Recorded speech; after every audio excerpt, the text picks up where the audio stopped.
What's going on, everybody? Welcome back to the Pace Studios here in Midtown Manhattan, New York City. We are joined right now by some very special guests. This is Jolie Holland Samantha Parton. Guys, thank you so much for coming and playing some songs for us today. Thanks for having us. Yeah, it's our pleasure. Jolie and Samantha are joined today by Stevie Weinstein-Foner on guitar.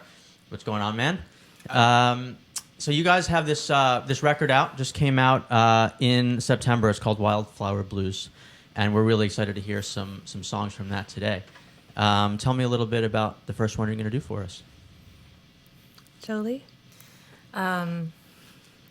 Samantha and I wrote the song from scratch in a couple days. I think, is it the first one? Yeah, this is the first song we wrote for the album. For the album? Yeah. Mm-hmm. Cool. And what do we have to say about it? I don't know. We like it. We're proud of it. Nice.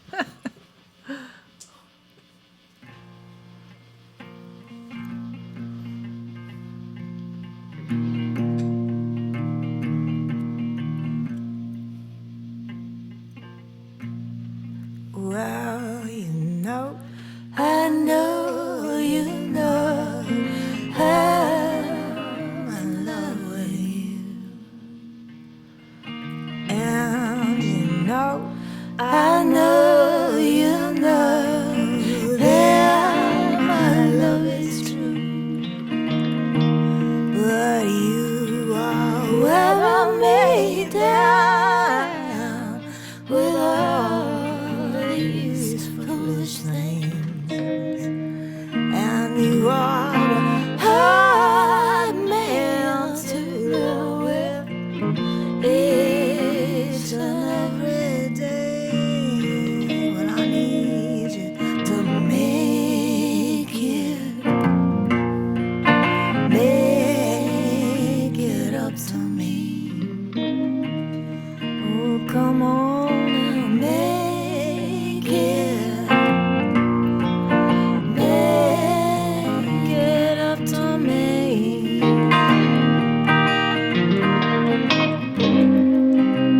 I work so hard to make this house on.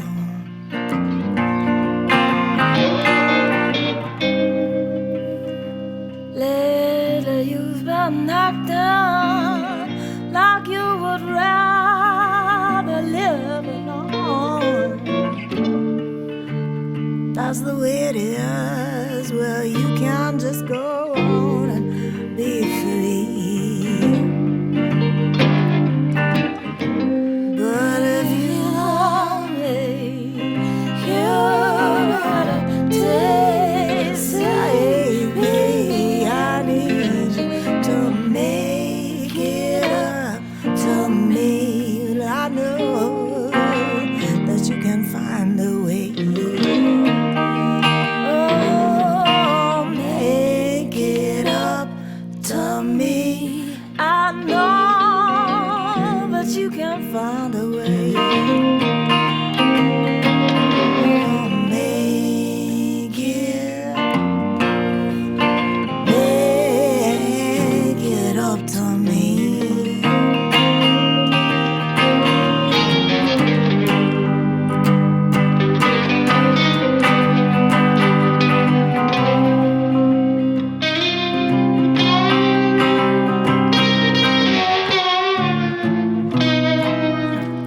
What? Do you want to take it from there again? Yeah. Sorry, wasn't strapped in. Gotta get strapped in. Sorry. What happens there? I wrote the song and I'm like, what happens We can there? just take it from the bridge here. What goes there? I don't know. You guys want to take it from the top or no? Yeah. Sure. All right. We got all kinds of time here. I didn't see a garbage can. I was trying to throw in my glove. No I pressure. don't see. I'll put it in my pocket. You will not. I can take it. There you go. All right, mate. On camera. This is a rare occasion. People are seeing me now. You're blowing my cover.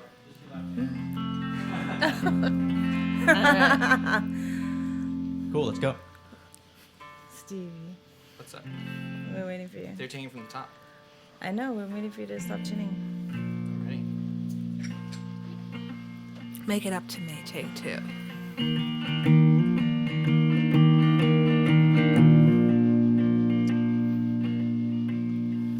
Well, I know you know I'm in love with you. Well, I know you know that my love is true.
Thank you very much, guys. Thank you. Yeah. So I wanted to ask you about this record that you guys just put out. It's kind of got an unusual backstory. So just to fill in our viewers a little bit, if they don't know, this is Samantha Parton on my left, by the way, Jolie Holland in the center. You guys started the Be Good Tanyas back in the late 90s. Yeah. I want to say 98, 99, around there. Yeah. And made a record together and then kind of parted ways and have now reunited all these years later to make this record. Was this something that was always in the back of your mind, like you knew this was going to happen one day, or was it as sudden as it seemed to us fans? I mean, I was on most of the Tanya's records as like I would just show up and sing something, or or play something, And I'm on most of Jolie Holland's records. yeah, Sam's on a bunch of my records. Like Yeah. she's on, like we did this one Wingless Angels cover on my record The Living and the Dead that I made here in New York. Where we're singing in harmony, and then like we're cracking each other up in the middle of the song and we're laughing in harmony.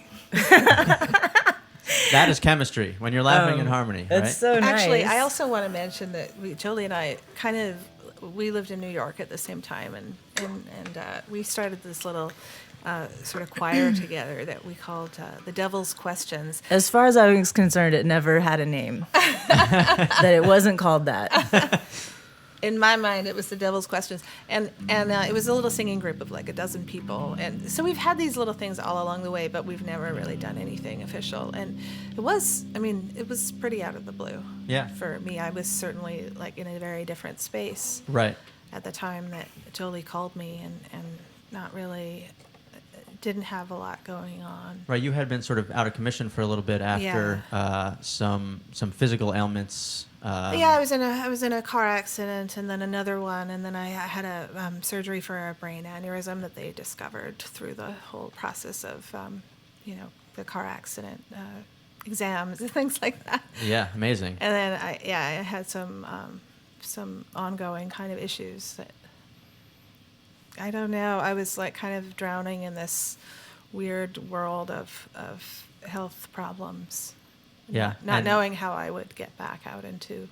And so, Jolie, did that have something to do with your decision to call Samantha, or was this something that you think would have happened anyway? I was like, great, she just had brain injury. Well, injury. This would is have the called her best time anyway, to I start a imagine. band. Right. Well, I mean, it's an interesting time, but it doesn't seem totally coincidental. I don't know. Maybe it is. I mean, for me, I just wasn't in the mood to make another Jolie Holland record. Like I just wanted to do something different. So and I'm glad Of that all the people you could have picked, you picked little old me. Well, I'm glad you said yeah. Sitting in my kitchen. Yeah. So That's you guys have great. been collaborating all this time for many years in various ways, but this is a duo record with your names at the top of the card. Mm-hmm. Was there ever, Jolie, you could have made another record and Samantha could have sung on it, or vice versa, but there was like a distinct decision to say this is our project with our names. Was that something that was deliberate? I mean, like, if you want to hire some incredible like erhu player or harmonica player to be in your project, and they also happen to be an incredible producer, like, why not just ask them to produce, as well. So Samantha's, great band leader and producer. So, like, it was, I also, part of the reason we named it Jolie Holland and Samantha Parton was because we just didn't have a good band name. Yeah, right. Maybe Well, it could have been also- Samantha Parton and Jolie Holland, or was that out of the question? It doesn't sound as good. Yeah. well, she suggested it, but it's just music journalism is just mostly dead. Yeah, I'll stand here for. Yeah. I'll be the stand-in for You're the like, living nature of it. You're the I am you're sitting the, at the moment, but I'm going to stand in metaphor. You're the vampiric representation of the you've got some fresh blood in you right I now. am incredibly pale. I know. I realize my pallor is chalky. Yeah, like there's so many questions. I think that are so obvious about this record that no one has asked us. Like how did you have the nerve to cover Menstrual Boy? Like, you know, You just like took my next question. nobody, yeah, good. Nobody has asked us that. And it's like, it takes a lot of balls to even use that word in a song. Menstrual. Oh, menstrual. Yeah, You know, menstrual. but nobody's And asked to add us to that. it as well, not just Yeah. cover it, but Right. to put your own verses on it. Right. And I don't mean just like, how do you have the nerve to have your way with a Dylan song, but that word itself is really heavy right now, you know, or it should be, but Yeah. nobody's talked to us really about the record. Well, Here we are. You're doing a great job. Yeah, well, I appreciate that. Thank you. So we're going to talk more about it, but let's get back to a song first in the meantime. Tell me a little bit about this next one you're going to do. I wrote this song in my friend Hannah Marcus's basement. And it has a lot of cliches in it. A music journalist's dream. Do you want to just do Minstrel Boy since we're or not? Oh, already, that's a good idea. Since we're already Shall we? Yeah, on the let's do that subject, one. he's going to ask us about it afterwards. Okay, yeah, cool. So this one is, Sorry to throw. we're all three going to sing on this. So the first verse is a Dylan verse, and then the next two I wrote. Stevie gave a really good line.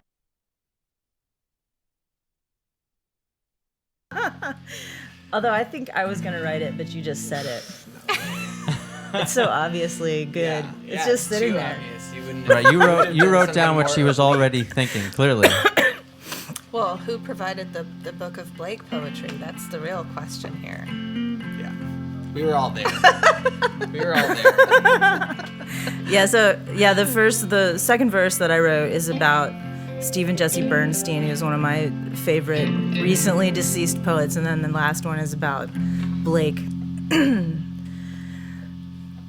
Sorry. Who's gonna throw that minstrel boy a coin? Who's gonna let him down the road? Now who's gonna throw that minstrel boy a coin?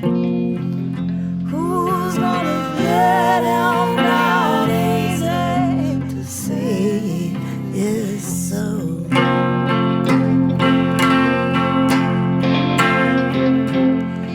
All lucky's been driving a long, long time, but now he's stuck on top of the hill with 12 forward gears. It's been a long, hard climb with all of those ladies, though he's lonely still. Who's gonna throw that minstrel boy a coin? Who's gonna let him down the road? Now who's gonna throw that minstrel boy a coin? Who's gonna throw it low and let him go home?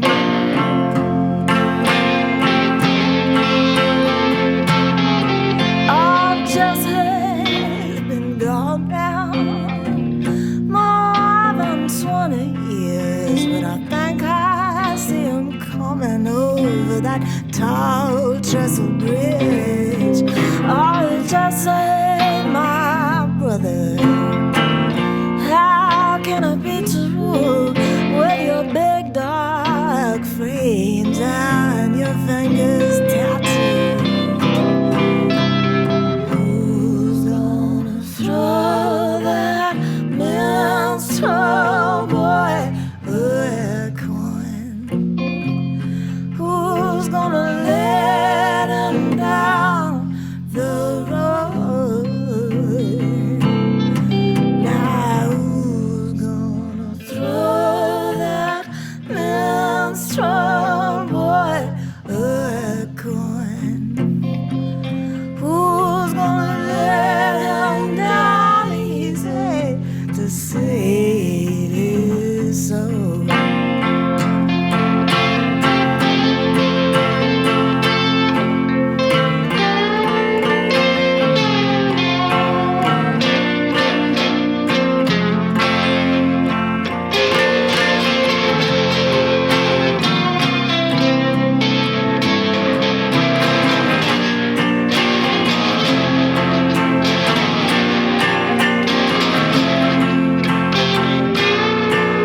singing along. And a lion and a tiger lying down with a lamb.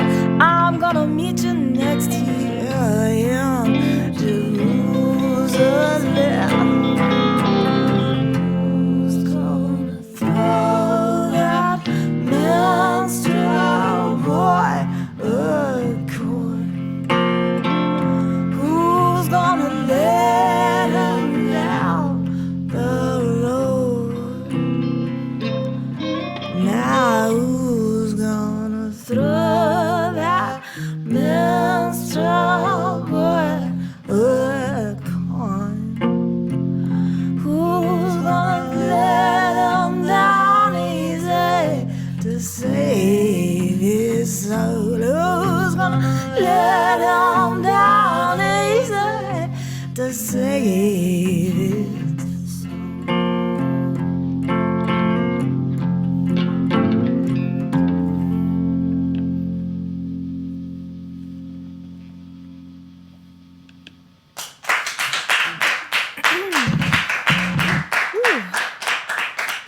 Thank you, guys. Thank you. That is a beautiful song. I bet that you think that I am now going to ask you about it. Because that would appreciate be the that. most obvious thing to do. Whoa, what's going on? So I will. All right. You know, so let me put it in this context. How did you choose the songs to do for the album? There are originals. There are a few covers. I think 3 covers on the record. You know, that is obviously an interesting choice from a Dylan record. I think it is on Self-Portrait. I gotta hope I'm not wrong about that. I know it from the Basement tapes. Yeah. I don't really. Self-Portrait is one of those Dylan records that I never really got close to. I think it's on. I think there's a live version on Self-Portrait. On Self-Portrait. from That's Isle of how Wight. I know it, I think. Oh, Yeah, okay. the live version. And it's also on the big Basement tapes right. that just came out. So, Yeah. as you said, I mean, that's a song that I guess could be a little touchy today, although, you know, I think minimally. But why that one? And also, you added verses to it. So, you know, how did that sort of have anything to do with putting this record together in general? I mean, the first part of the question is like, I just thought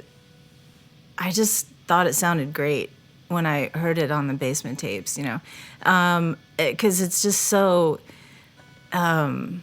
It sounds like people are learning the song, and that's what New Morning sounds like. Or excuse me, that's what to get into some more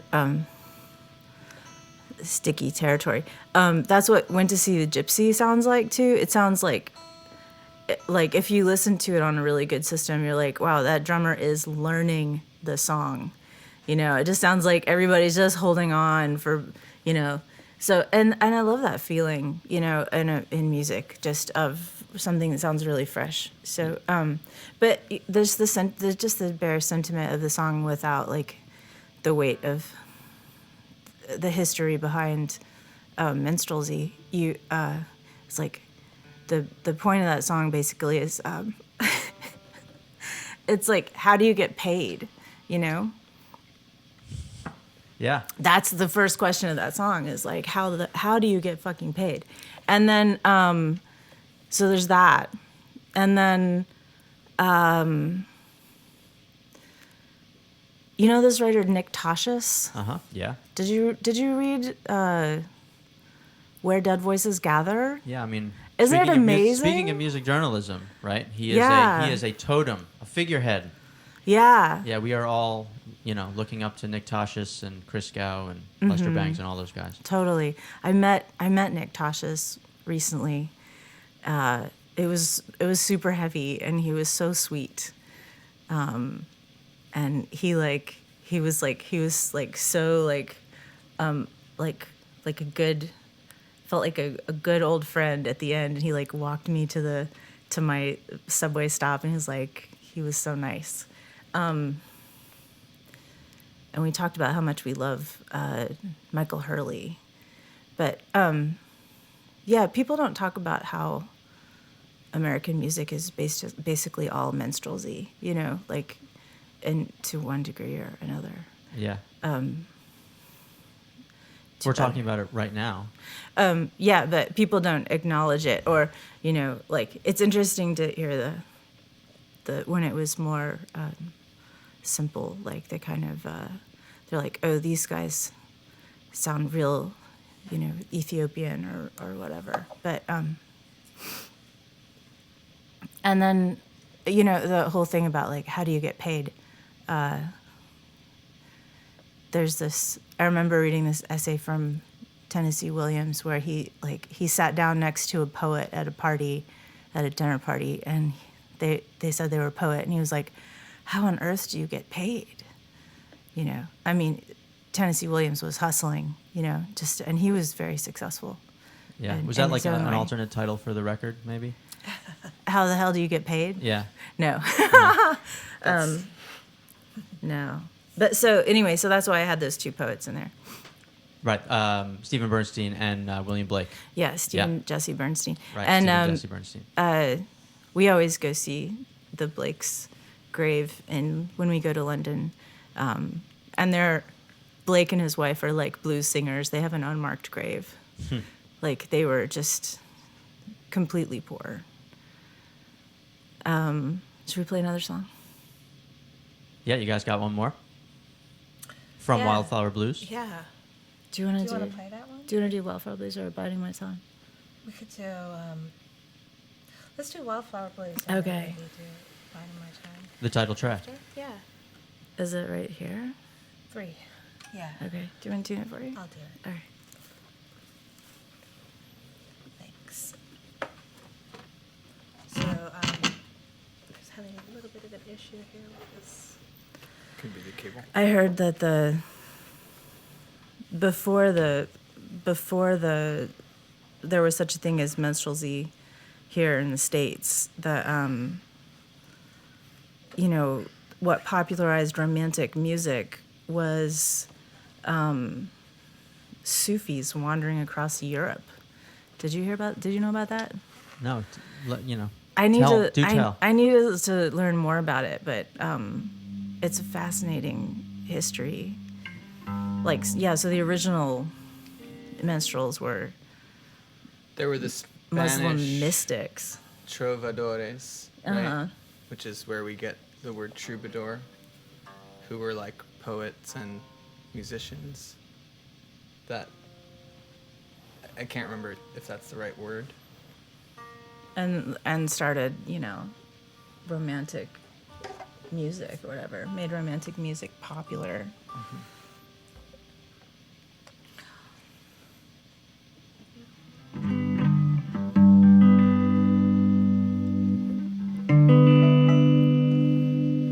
How's that for tuning, Stevie? That cheese a little off, huh? But it's charmingly out of tune. Funkified. This is another. We're gonna play you the title track from the album called Wildflower Blues. And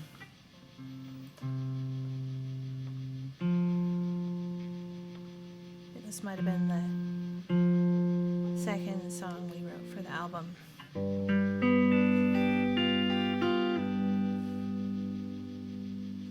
All right.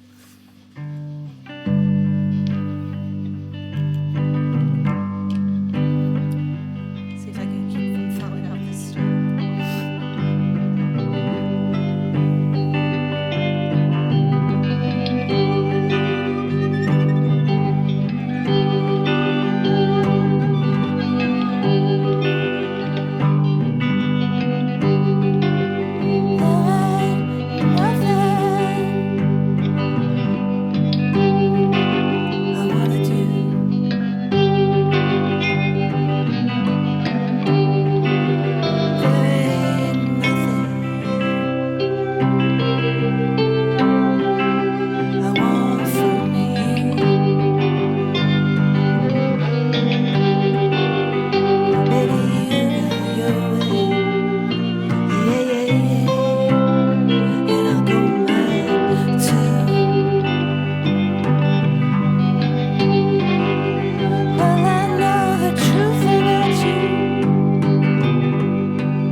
Thank you, guys. Thank you. Jolie, do you always take your glasses off to play the fiddle? I pretty much never wear my glasses on stage ever. Oh. So I guess it's the opposite question then. Do you never put your glasses on to play the fiddle? Yes. Okay. Nice. So that was 3 songs from Wildflower Blues. It is the first album from Jolie Holland and Samantha Parton, but far from the first collaboration. So we're really happy to see you guys together again and listen to this record, which is a great record. So you guys are on tour now. I know that there's a date coming up here in New York City at the Mercury Lounge, December 1st. And in the meantime, I think down to D.C. and Philadelphia, and then back up. You guys are doing a circle route. Yeah. Yeah. Yeah. It's a short little run. A short little run. But those dates are available for everyone to find at jolieandsamantha.com, and you can also hear some music there. and definitely pick up Wildflower Blues, which came out in September. Guys, thank you so much for coming to Paste and playing in our studio for us today. Thank you. Thanks for having us. Yeah, it was our pleasure. Please come back and play again for us anytime, all right? Thank you. All right. Thanks, All right. you guys.